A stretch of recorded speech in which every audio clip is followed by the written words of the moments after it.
Paano ba mawawala ang galit? Nakakita ka na ba ng dalawang taong nag-aaway pero hindi nagsisigawan? Weird, di ba? Madalas kasi mataas at malakas ang boses ng isang taong galit. Kaya naman sa arguments o kahit sa simpleng discussions, when a person raises his or her voice, it's interpreted as being angry.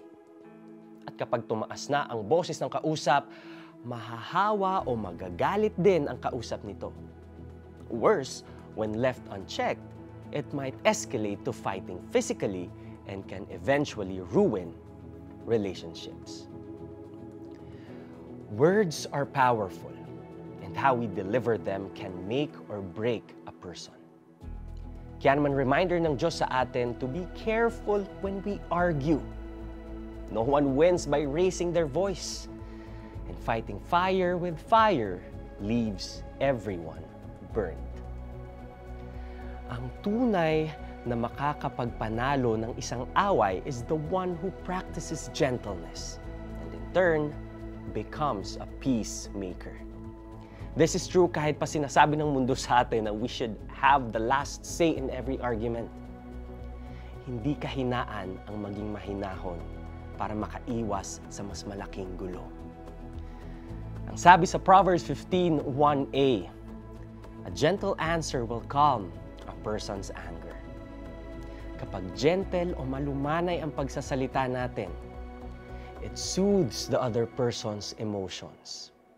With emotions safely regulated, madaling mapag-uusapan ang anumang naging problema. Let's pray.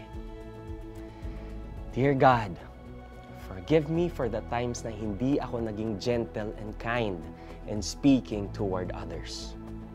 Turuan po ninyo akong maging kalmado sa bawat sitwasyon.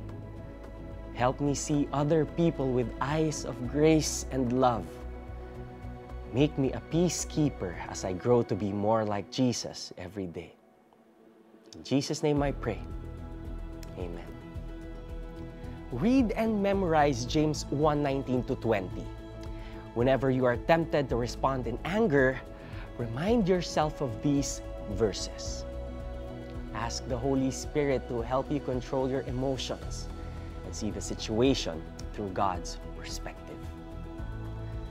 Ang malumanay na sagot nakapapawi ng galit.